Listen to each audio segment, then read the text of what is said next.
Dhaka varsity একটা সন্ত্রাস, এটা বলতে বাধ্য হচ্ছে। আসসালামু আলাইকুম ভিউয়ার্স, কেমন আছেন সবাই? আশা করি সবাই অনেক ভালো আছেন। আজকে কিছু কথা বলবো ঢাকা বিশ্ববিদ্যালয় নিয়ে। তার চেয়ে বড় কথা হচ্ছে, আমরা বর্তমান সময়ে একটা নিউজ সবাই দেখেছি। তোফাজ্জল খুব একজন মেধাবী স্টুডেন্ট ছিলেন একটা সময়, তো এখন বর্তমানে তিনি ভারসাম্যহীন অবস্থায় ছিলেন। পরে একটা সময় তাকে পিটিয়ে হত্যা করা হয়েছে।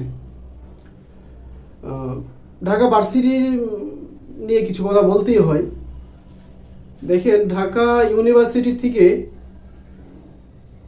আন্তর্জাতিকভাবে তারা এরকম কোনো কিছু উপার্জন করে আনে নাই, তাদেরকে নাম মনে রাখতে হবে। ঢাকা বিশ্ববিদ্যালয়ের যেই স্টুডেন্ট হোক না কেন, আমার কথাগুলি শুনতে অবশ্য খারাপ লাগতে পারে, বাংলাদেশ থেকে আন্তর্জাতিকভাবে যদি বাংলাদেশের কোনো সুনাম বয়ে আনছে, তারা মাদ্রাসার ছাত্র। কয়েক বছর পরপরই আমরা দেখি যে আন্তর্জাতিকভাবে তারা পুরস্কৃত হয়ে বাংলাদেশে খুব একটা সুনাম বয়ে আনে। কিন্তু ঢাকা ভার্সিটিতে এরকম কোনো ছাত্র আজও পর্যন্ত আমি দেখি নাই যে তারা বাংলাদেশের কোনো কিছু বয়ে আনছে, সুনাম বয়ে আনছে আন্তর্জাতিকভাবে। হ্যাঁ, আনছে একটা সন্ত্রাস।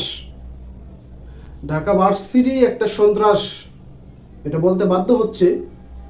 কারণ এই তোফাজ্জল দেখেন কি নির্মমভাবে তাকে মারা হয়েছে। তাকে প্রথম মারছে, তারপরে কিছুটা খাওয়াইছে, তারপর আবার মারছে। মাইকটা না এমন দাওয়াই দিছে, মারতে মারতে একটা সময় তারা মরেই গেছে। কথাগুলো বলতে কষ্ট লাগছে, তারপর বলতে হচ্ছে। দেখুন, এখন এটা কিন্তু ঢাকা ভার্সিটির ভিতরে হয়েছে। এখন এটা মিডিয়া কভার করতেছে, সবার মনে আছে। একটা সময় কিন্তু আমরা এটা মুছে যাবে, এটা আমাদের মনে কিন্তু থাকবে না। কারণ এর আগেও কিন্তু এরকম ঘটনা ঘটেছিল এই ভার্সিটিতে, এই ইউনিভার্সিটিতে। তার কোনো কিছু হয় নাই, এই জন্য প্রতিনিয়ত হয়ে যাচ্ছে। এর আগে হয়েছিল আবরার ফারহাদ, যে পিটিএ, যে ভারতের সমালোচনা করেছিল, সে আবরার ফারহাদকে যেভাবে নির্মমভাবে পিটিয়ে হত্যা করা হয়েছে, তাদের কিন্তু তেরকম কিছুই হয় নাই। সেই পুনরায় সেম কাহিনী এখন সেই তোফাজ্জলের সময় হচ্ছে। এটা হচ্ছে কি জন্য? কারণ এদের কোনো বিচার হয় না, আর এরা কোনো মানুষের কাতার পড়ে না। ঢাকা ইউনিভার্সিটির যে কিছু তথাকথিত লোকজন আছে, এরা আসলে বুঝেন যে কতটুকু নরপিচাস হলে একটা মানুষকে ভিডিও করে এভাবে পিটিয়ে তারা মারতে পারে। তো সেই ক্ষেত্রে আসলে ঢাকা বিশ্ববিদ্যালয়, আমি মনে করি এরা সন্ত্রাস জন্ম দেয়। এদের ভাই শিক্ষার্থী, এদের সন্ত্রাস বেশি। ঢাকাতে যত জায়গার যত গ্যাঞ্জাম আছে, যত জায়গার যত দখল আছে ভার্সিটির আন্ডারে, এরা কি ভাই? এরা আসলে বাংলাদেশে, আমি মনে করি এরা সন্ত্রাস জন্ম দেয়। এদের শিক্ষা, বাংলাদেশে এরা শিক্ষা দিয়ে এরকম কোনো কিছু আজও পর্যন্ত করে নাই যে এরা এরকম কিছু করে দেখাচ্ছে। খালি সন্ত্রাস। আমি মনে করি ঢাকা ভার্সিটির একটা সন্ত্রাস। তো এই কথাগুলো বলা ঠিক হচ্ছে না, তারপর আগে ভাবে বলতে হচ্ছে।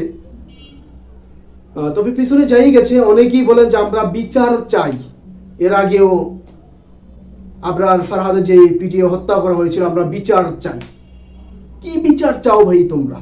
একটা রায় দাও, এই বিচার করতে হবে। হত্যার বদলে হত্যা। যদি সরকার না পারো, দিয়ে দাও জনগণের হাতে এদেরকে, এরা জনগণ বিচার করে নিবে। কোনো আইন প্রশাসন দরকার নাই। আর আইন প্রশাসন যদি হয়, এদেরকে পিছনে যদি আবরার ফারহাদের হত্যার যেই কয়জন আছে সবাইকে ফাঁসিতে ঝুলিয়ে মারতে হবে।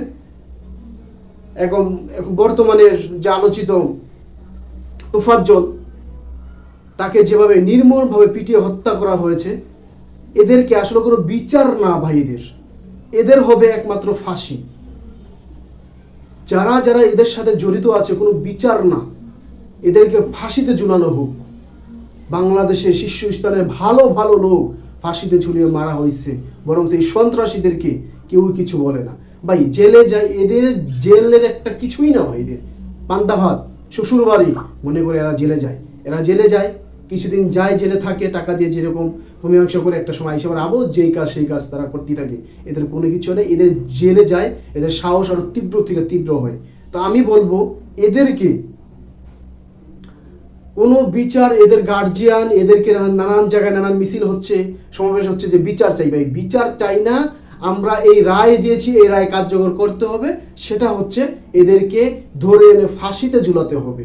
তাহলেই যদি বাংলাদেশ ফিরে ঘুরে দাঁড়ায়, বাংলাদেশ সংস্কার যদি করতে চায়, এটাই করতে হবে, আর না হতে কিছুই হবে না। এখন